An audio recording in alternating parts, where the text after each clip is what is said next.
오늘은 말씀을 두 군데를 봅니다. 먼저 이사야 14장 12절부터 15절에 있는 말씀 제가 봉독합니다. 너 아침의 아들 계명성이여 어찌 그리 하늘에서 떨어졌으며 너 열국을 엎은 자여 어찌 그리 땅에 찍혔는고 네가 내 마음에 이르기를 내가 하늘에 올라 하나님의 뭇별 위에 내 자리를 높이리라. 내가 북극 지폐의 산 위에 앉으리라. 가장 높은 구름에 올라가 지극히 높은 이와 같아지리라 하는도다.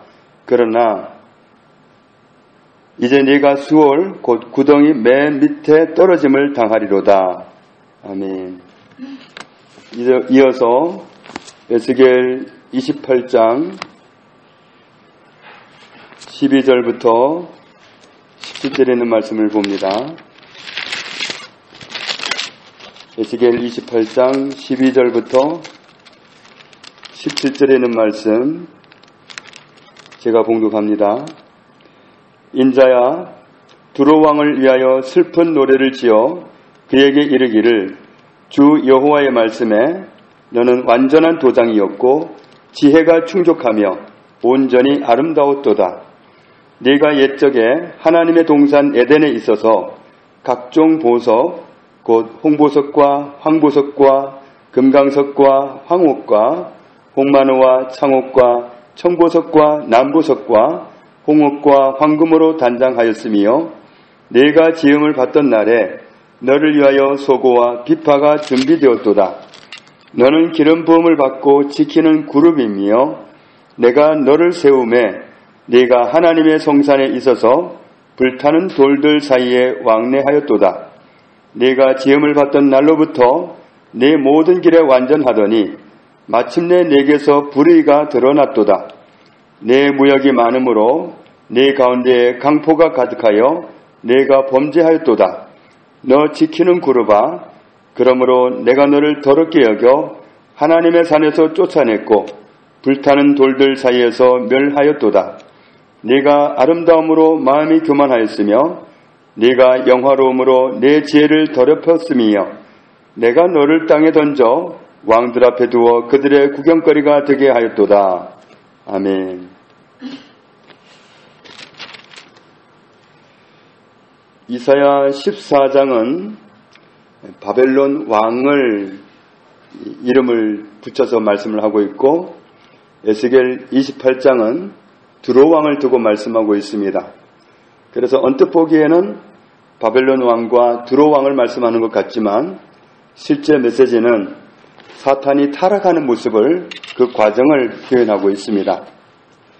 사탄은 타락하기 전에 대단한 위치에 있었던 천사라는 사실을 오늘 말씀에 알 수 있습니다.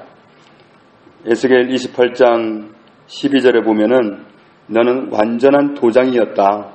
지혜가 충족하고 온전히 아름다웠었다. 그런데 교만해져서 타락했고 추락했습니다. 이사야 14장 13절에 보면 네가 네 마음에 이르기를 내가 하늘에 올라 하나님의 뭇별 위에 내 자리를 높이리라. 내가 북극 지폐의 산 위에 앉으리라. 가장 높은 구름에 올라가 지극히 높은 이와 같아지리라. 가장 높으신 분은 하나님이신데 그분과 같아지겠다고 높아지는 마음을 품었습니다. 에스겔 28장 17절에는 그는 너무 아름다웠기 때문에 교만해졌고 영화로운 존재였기 때문에 더러워졌다. 이사야 14장 13절에는 하나님의 뭇별 위에다가 자기 자리를 높이겠다. 그렇게 마음을 먹었고 14절에는 가장 높은 구름에 올라가서 지극히 높은 이와 같아지겠다. 그렇게 마음을 먹었습니다. 그런데 정말 다행스러운 것은 그런 마음을 먹고 성공하는 순간에 마음을 먹는 순간에 떨어졌다는 겁니다. 이건 시간이 필요하지 않습니다. 탈락하는 순간에 탈선하는 순간에 그냥 추락해버리는 겁니다. 그래서 그들은 땅으로 떨어졌죠. 공중으로 떨어졌습니다. 그런데 사탄은 사람을 타락시킬 때에도 이런 수법을 썼습니다. 창세기 3장 5절에 보면 이렇게 말을 하죠. 너희가 그것을 먹는 날에는 너희 눈이 밝아져 하나님과 같이 되어 선악을 알 줄 하나님이 아심이니라. 너도 하나님같이 될 수 있다. 너도 하나님처럼 될 수 있다고 그렇게 사람을 자기가 타락했던 그런 경로를 똑같이 밟게 했던 겁니다. 사탄의 두드러진 특징을 대라고 한다면 하나는 교만, 또 하나는 거짓말, 이 두 가지를 뽑을 수 있습니다. 말은 다 거짓말이고 그의 특징은 또 한 가지는 교만입니다. 사실 모든 인간이 이 유혹에 말려들어서 타락했던 거죠. 교만은 죄의 시작입니다. 교만을 다른 표현을 한다면 높아진 마음입니다. 높아진 마음이 있기 때문에 우리는 함부로 다른 사람을 비판합니다. 비판할 수 있다는 건 높아진 마음 때문에 가능한 겁니다.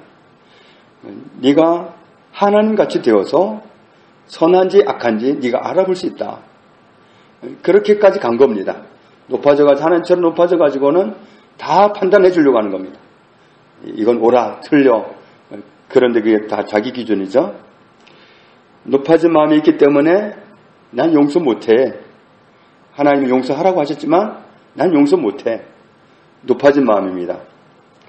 높아진 마음이 있기 때문에 원한을 품기도 합니다. 높아진 마음이 있기 때문에 순종을 안 합니다. 높아진 마음이 있기 때문에 감사하지 않습니다. 높아진 마음이 있기 때문에 서운한 마음을 품습니다. 높아진 마음이 있기 때문에 섬기는 게 싫고, 높아진 마음 때문에 염려하지 말라고 했지만 사람이 어떻게 염려를 안 할 수 있느냐. 얼마나 복잡한 문제를 가지고 있는데 염려를 안 하냐. 그러면서 염려합니다. 그리고 우리가 정말 진정하지 못할 그런 일이 하나 있는데, 상처를 잘 받는 것도 사실은 높아진 마음 때문입니다. 제가 자주 표현하는 말에 지옥의 영들은 냄새가 지독하다. 그런 영들이 어떤 사람들에게 잘 따라붙는가 제가 좀 눈여겨봤더니 교만이 굉장히 관련이 높더라고요. 어떤 사람에게 정말 그 어둠의 영의 냄새가 너무 나서 이렇게 보면은 굉장히 교만할 때, 스스로 높아져 있을 때, 그때 그런 빈도가 높았습니다. 저도 몇 년 전에 몇 번 인간관계를 통해서 단련을 받았는데, 정말 어떤 사람이 용납이 안 돼가지고, 말하자면 시험에 든 거죠. 내가 상처를 받았고, 내가 시험에 든 거니까, 내가 괜찮을 것 같은데, 그런데 그렇게 되면, 내면으로 제 마음 상태는 지옥입니다. 그리고 겉으로 드러나는 특징이 뭐냐면, 지독한 냄새가 따라붙는다는 거죠. 저한테 그런 영이 따라붙으면, 평상시에는 냄새를 잘 못 맡는 사람이 꼭 그럴 땐 냄새를 맡아가지고 저한테 얘기를 해요. 왜 이렇게 냄새가 지독하냐. 함께 있는 게 너무 힘들다. 그렇게 표현을 합니다. 교만의 덫에 걸려서 이상한 영을 받아들였다는 사실을 그 사람은 이제 모르지만 지독한 냄새가 난다는 걸 말을 해줌으로 인해서 하나님이 그런 상태에 머물러 있지 말라고 저한테 은혜를 베푸신 걸로 저는 받아들였습니다. 그러니까 다른 사람을 수용하지 못하고 용서하지 못하고 시험 들고 그런 것이 바로 교만이었더라. 그래서 그런 교만과 관련이 되면 교만의 영이 따라붙으면 냄새가 정말 지독하다. 이런 사실을 발견을 했습니다. 잠언 8장 13절에 여호와를 경외하는 것은 악을 미워하는 것이라. 나는 교만과 거만과 악한 행실과 패역한 입을 미워하느니라. 하나님은 교만을 싫어하신다. 잠언 16장 18절에 우리가 잘 아는 말씀이죠. 교만은 패망의 선봉이요 거만한 마음은 넘어짐의 앞잡이니라. 사탄은 교만 때문에 타락했습니다. 사람도 교만 때문에 타락했습니다. 잠언 18장 12절에 사람의 마음의 교만은 멸망의 선봉이요 겸손은 존귀의 길잡이니라. 잠언 21장 4절에 눈이 높은 것과 마음이 교만한 것과 악인이 형통한 것은 다 죄니라. 악인이 잘 되는 것도 죄고 눈이 높은 것, 마음이 교만한 것 다 죄다. 이런 죄에 빠지면 지독한 냄새를 풍기는 영이 따라 붙습니다. 그렇게 정말 우리가 어둠의 영에 나도 모르게 말려들면, 교만에 말려들면 우리의 정말 경배하는 대상이신 하나님을 영화롭게 하지를 못하고 다른 영을 받아들이는 것이 되기 때문에 우리가 교만을 경계해야 됩니다. 로마서 5장 19절에는 죄의 뿌리가 불순종이다 그랬습니다. 처음 사람 아담이 하나님께 순종하지 않아서 죄인이 됐다. 그러니까 불순종은 하나님 말씀을 안 듣는 거니까 교만한 겁니다. 불순종은 다른 말로 교만입니다. 하나님의 말씀을 안 듣는다. 그것은 하나님의 권위를 내가 안 받아들인다는 얘기죠. 내가 하나님 할게요. 그러면서 안 받아들이는 거나 마찬가지입니다. 야고보서 4장 6절에 그러나 더욱 큰 은혜를 주시나니 그러므로 일러스되 하나님이 교만한 자를 물리치시고 겸손한 자에게 은혜를 주신다 하였느니라. 그런즉 너희는 하나님께 복종할지어다. 하나님께 어떻게 복종하겠어요? 말씀에 복종하는 거죠. 말씀에 불순종했을 때 그건 교만이고 그건 타락이었습니다. 그것은 사탄도 마찬가지고 사람도 마찬가지고 타락입니다. 마귀는 대적하라. 그리하면 너희를 피하리라.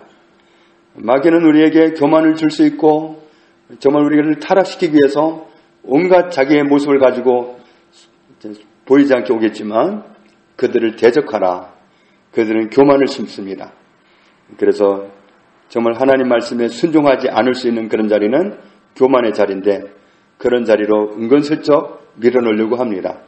그렇기 때문에 우리가 정말 하나님의 모든 말씀 앞에서 순종함으로 하나님께 복종하는 사람이 될 때 하나님과는 가까워지고 마귀가 어떤 유혹을 할 때 뿌리침으로 인해서 마귀는 물러가고 이런 신실한 하나님의 사람으로 우리가 살아갈 수 있습니다. 타락하는 길은 교만으로 가는 길입니다. 교만에 빠지면 타락입니다. 넘어지는 겁니다. 멸망입니다. 우리가 정말 오늘의 말씀을 염두에 두고 최초의 타락한 사단이 지었던 죄는 교만이었다. 사람을 넘어뜨릴 때도 그 수법을 썼다. 이런 사실을 염두에 두고 정말 하나님의 모든 말씀 앞에서 거역하고 불순종하고 그런 길이 아니라 정말 순종의 제사를 늘 드릴 수 있고 원수가 어떤 유혹을 오든지 가지고 오든지 추방하고 거절하고 그래서 하나님 편에 늘 서 있는 겸손한 하나님의 사람으로 우리가 살아갈 수 있게 되기를 주님의 이름으로 축복합니다. 하나님 아버지 감사합니다. 사탄이 교만에 빠져서 타락했고 사람도 그의 유혹에 넘어가서 교만에 빠져 타락했었는데 우리를 긍휼히 여기사 우리를 사랑하시는 하나님이 독생아들 예수 그리스도를 통해서 구원하신 은혜를 감사합니다. 구원받은 우리가 정말 하나님의 보호 가운데 살아가고 있지만 원수는 늘 우리를 역시 교만에 빠뜨리기 위해서 찾아옵니다. 그들의 오는 모습을 분별할 수 있는 은혜를 주시고 늘 하나님께 복종할 수 있는 하나님께만 순종의 제사를 드릴 수 있는 저희들의 삶이 되기를 원합니다. 우리 삶 속에 있는 혹 교만이 있다면 포기하시고 몰아내게 하시고 오직 하나님께 영광 돌리는 그래서 교만의 영은 대적하고 하나님만 섬기는 중심된 신앙으로 살아갈 수 있도록 은혜를 주옵소서. 예수님의 이름으로 기도합니다. 아멘.